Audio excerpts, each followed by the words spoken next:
প্রায় 200-র কাছাকাছি সদস্য দেশ আছে জাতিসংঘের।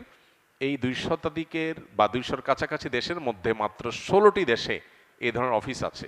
এর মধ্যে বেশিরভাগ দেশগুলো আমরা দেখি আফ্রিকাতে, অথবা এমন কোনো অঞ্চলে যেখানে হয় সেখানে যুদ্ধ চলছে, আর না হলে গৃহযুদ্ধ চলমান। এরকম দেশগুলোতে সাধারণত এই অফিসগুলো হয়ে থাকে। সেটা আমাদের দেশে হওয়াটা আমাদের জন্য একরকম অপমানজনক। দ্বিতীয়ত, আমাদের আশেপাশে বিভিন্ন দেশ আছে, আমরা দেখি পাকিস্তান, ভারত, চায়না, মায়ানমার, বহু দেশ আমাদের আশপাশে আছে। আশপাশে কোনো দেশে অফিস নাই, আমার দেশে কেন হতে যাবে?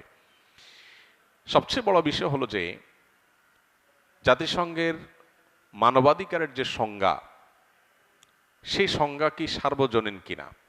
তারা মানবাধিকার বলতে যা বুঝায়, এদেশের মানুষের মূল্যবোধ, এদেশের মানুষের কৃষ্টি কালচার, এদেশের মানুষের যে চিন্তা ভাবনা, সেটার সাথে তাদের সেই মানবাধিকারের সংজ্ঞার কোনো মিল আছে, নাকি এর মধ্যে কোনো বড় ধরনের ফরাক এবং তফাত আছে?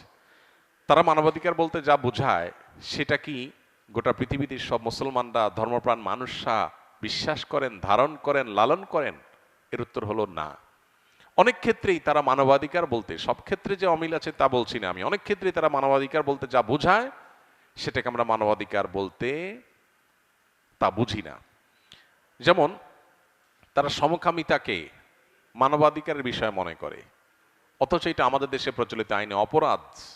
যেটা আমাদের দেশে প্রচলিত আইনে অপরাধ, জাতিসংঘ সেরকম একটা অপরাধ কর্ম করছে এমন একজন ব্যক্তিকে এদেশে প্রতিনিধি হিসাবে নিযুক্ত করবার জন্য এগ্রিমেন্ট চেয়ে পাঠিয়েছে।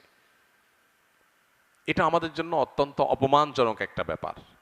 একটা দেশে একটা জিনিস যখন আইনে অপরাধ হিসাবে বিবেচিত আছে, দণ্ডনীয় অপরাধ হিসাবে উল্লেখ করা আছে, সেই বিষয়টা লঙ্ঘন করা হবে অফিসিয়ালি, সেটা অন্য কোনো দেশে একজন করছে সেটা একটা বিষয়, কিন্তু এই দেশে এসে করবে, তার পার্টনার সাথে, সমকামী পার্টনারকে সাথে নিয়ে আসবে এমন একজন প্রতিনিধিকে নিযুক্ত করার জন্য চিঠি পাঠানো,